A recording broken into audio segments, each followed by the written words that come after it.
Fala aí, Carabilhar! Hoje nós estamos em mais um vídeo de Jurassic World Camp Cretaceous. No vídeo de hoje, estaremos aqui para falar sobre um dos antagonistas dessa série, provavelmente o antagonista mais marcante, que provavelmente, acredito eu, seja levado como o antagonista principal dessa série, visto que cada obra do Jurassic tem um antagonista, né? O primeiro Jurassic Park, o antagonista principal são os raptores, o segundo é o Buck, no terceiro o Espino, no quarto é Indominus. Eu acredito que sim. A antagonista desta série por completo seja este dinossauro, por mais que ele só tenha realmente tido uma participação relevante em uma das temporadas. Estamos falando logicamente da Scorpius Rex, a antagonista da terceira temporada, que começou a ter uns indícios aí de que existia desde a primeira temporada, e então na terceira temporada nós vemos ela com toda a sua glória, e estou aqui para falar sobre porque eu acho que a Scorpius é uma antagonista tão boa assim. Eu já fiz um vídeo parecido ano passado, explicando por que os Velociraptors do primeiro Jurassic Park são muito bons como antagonistas. E eu decidi trazer aqui sobre por que a Scorpius funciona tão bem e as coisas que eles se acertaram em cheio com a Scorpius. Enfim, é um vídeo mais divertido assim, pra comentar um pouco, passar um pouco minha opinião sobre meu híbrido favorito da franquia e um dos meus dinossauros favoritos da franquia. Então, enfim, sem mais enrolação, vamos começar aqui. Bem, não temos como falar da Scorpius sem falar sobre o design nada convencional dela. Tem um design bem especial e que funciona muito bem de acordo com a sua proposta. Bem, o que deixa o design da Scorpius tão bom em questão dele justamente dele ser feio. Toda a ideia da Scorpius é que teria sido a primeira tentativa de criar um dinossauro híbrido e teria saído um resultado de um híbrido mal formado, tão feio que o dono do parque teria ordenado com que fosse destruído porque não poderia ser exibido no parque. E isso já fica bastante interessante e já é uma proposta interessante, e a Scorpius atendeu muito bem isso. Porque quando você olha pra ela, ela tá longe de ser um dinossauro real. Você percebe que aquilo não é um dinossauro real. Mas ainda, ele tá longe de ser um dinossauro, mas ainda tá longe de ser um monstro completamente fictício. Você vê que é um bicho baseado em dinossauros e acaba caindo no Uncanny Valley, ou Vale da Estranheza. Que é quando você tem alguma coisa, por exemplo, a gente pode pegar algumas animações meio esquisitas, coisa assim, que você tem algo que era pra ser humano, parece humano, mas não tá humano o suficiente, e seu cérebro acaba achando aquilo estranho. Bem, e isso é um exemplo que acontece com um dinossauro na parte da Scorpius. Você vê que aquilo era pra ser um dinossauro, mas não é dinossauro o suficiente, tá com coisa esquisita, e muito disso também se deve pela hibridização realmente, porque se nós pegarmos a Indominus e o Indoraptor, que são dinossauros híbridos, tem uma característica aqui ou ali, mas no design em geral, na maior parte, é criado meio que um design do zero. Obviamente, como eu disse, tem uma característica aqui, uma característica ali, tipo a garra terrível de Raptor no Indoraptor. Uau, mas ainda assim um design mais criado do zero. O Scorpius pegou mais a ideia de realmente misturar mais de uma criatura e fazer com que pegar vários dinossauros, vários animais se juntarem em um só, fazendo com que ele caia nesse vale da estranheza, porque você reconhece características, mas não estão nos lugares certos. A gente tem aí um corpo bem esguio, que você esperaria de dinossauros consideravelmente menores, mas está num corpo de dinossauro de porte... esse corpo é de um dinossauro de porte médio, então já fica esquisito. Os braços e pernas são muito finos pro tamanho desse dinossauro, fica esquisito. Ele tem garras de raptor.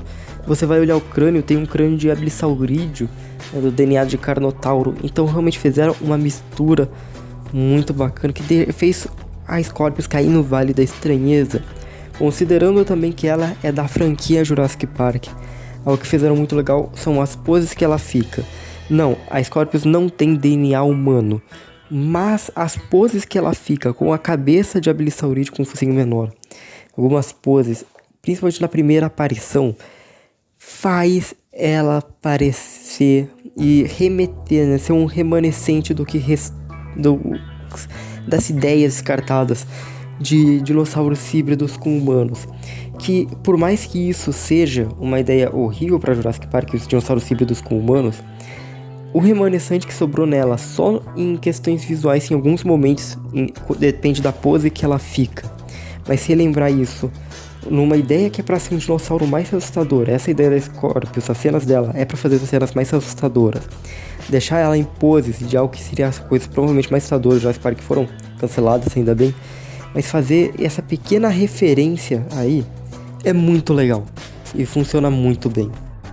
E essa questão da estranheza é um pouco do que faltava na Indominus Indoraptor, porque a Indominus Indoraptor, por mais que sim, sejam dinossauros originais de Jurassic World e tenham características próprias e únicas, eles ainda assim, olhando o design de forma geral, eles são dinossauros relativamente genéricos, assim, dinossauros de ficção científica relativamente genéricos.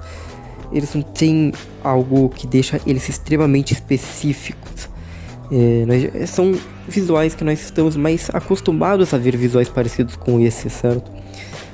Mesmo antes do Jurassic World, o visual do Indominus, o visual do Indoraptor são designs que nós já estamos acostumados a ver coisas parecidas, é isso que eu quero dizer. Da Scorpius já não, foi algo completamente diferente e realmente muito específico para esse dinossauro que faz entrar no Vale da Estranheza. Não estou falando que isso deveria ter sido feito com a Indominus e com o Indoraptor, visto que a proposta de ambos serão diferentes. A Indominus foi feita numa proposta de que suas cenas seriam mais sequências de ação, né, do que o Scorpius, né, Scorpius que são sequências mais realmente de tensão ou terror. Enquanto o Indoraptor, por mais que ele tenha mais sequências sim, de terror, ele ainda é baseado na Indominus, então ele tem que se manter com o que era a ideia original da Indominus.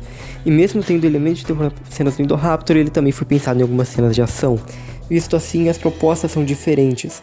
Então, não é que a Indominus e o Indoraptor não terem o Vale da Estranheza seja algo negativo, mas a Scorpius ter é algo muito positivo, visto que atende à proposta que foi dada a Scorpius.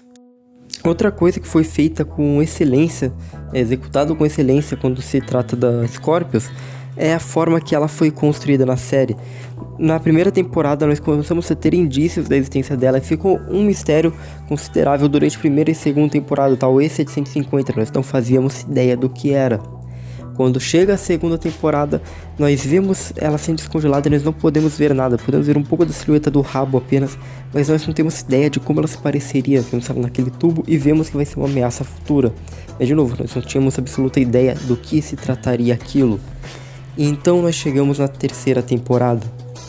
Nós vemos a Scorpius atacando um ceratossauro e matando o ceratossauro. Isso já mostra que ela consegue abater dinossauros, pelo menos do porte parecido com o dela, de porte médio. E nós vemos ela assim, só que a gente vê ela muito rápido e nós não conseguimos ver o design, o que é algo que foi feito muito, vai ser feito muito aqui e foi feito de uma forma muito boa. Isso vai acontecer de novo quando tem o drone da Mantacorp voando pela ilha e acaba avistando a Scorpius passando muito rápido na câmera. Então nós vemos a Scorpius aparecendo muito rápido na câmera do drone, nós não conseguimos identificar o design, só conseguimos ter mais aí uma provocação do que estaria aparecendo mais pra frente, e vemos que também destrói o drone, então começa a criar uma expectativa para Scorpius. Depois disso, a Brooklyn e a Sammy vão no laboratório do Dr. Wu, e lá elas assistem o vídeo e nós temos a apresentação da Scorpius pelo Dr. Wu. Ele fala tudo sobre a Scorpius, ele fala sobre ela ser feia demais, que foi ordenado destruir, mas ele não quis destruir. Mostra o quão perigosa ela é, que precisou dos antídotos que ela envenenou o Dr. Wu, que ela era venenosa, era agressiva, e o Dr. Wu foi envenenado, precisou dos antídotos. E depois ele fala que ele decidiu congelar ela, e temos as personagens percebendo que ela fugiu. Então isso já constrói muito mais expectativa para o que estaria por vir. E depois, antes da Scorpius aparecer, nós temos também as cenas dela caçando os dinossauros, onde aparece muito rápido contra as luzes do raio, ela caçando os Parasaurolophus. E depois, quando ela finalmente fica parada, tá tudo escuro, nós não conseguimos ver. E só conseguimos ver um pouco da silhueta quando cai um raio. Mas ainda tá em um ângulo que parece mais um dinossauro genérico. E nós só vamos ver ela quando estamos vendo ela por trás, estamos vendo a cabeça dela de meio de costas. E quando ela vira com o crânio esquisito dela, que eu já falei, cai no Vale da Estranheza. Isso já dá uma primeira impressão muito esquisita dela, para que, enfim, nós temos cenas que ela não aparece tão bem, a gente vai vendo uns close dela, não vemos ela de corpo inteiro, para quando ela aparece em corpo inteiro, é a cena dela rugindo, se levantando, parecendo ter DNA humano, mesmo que ela não tenha, dando essa vibe muito esquisita para ela, e sendo uma cena espetacular, muito bem executada. E eu acho legal também, isso é só um detalhezinho, eu acho legal que após a morte dela, a última vez que nós vimos ela, meio que a garra dela morta, meio levantando, que esteticamente lembra um pouco pôsteres de filme de zumbi com a mão saindo do tubo, então fica algo bem legal também, só um detalhezinho, mas que eu acho muito legal. Mas enfim, eu quis comentar aqui porque que eu gosto tanto da Scorpius, eu acho que ela foi extremamente bem construída, e pra mim é de longe o melhor antagonista de Jurassic Park, logo atrás dos Velociraptors de Jurassic Park 1. Eu realmente gostei muito dela e é um dos meus dinossauros favoritos. E eu acho uma pena que a série onde ela aparece tenha tomado um caminho muito esquisito depois. Mas enfim, demais é isso. Muito obrigado a todos vocês que assistiram, espero que tenham gostado. Até o próximo vídeo. Falou.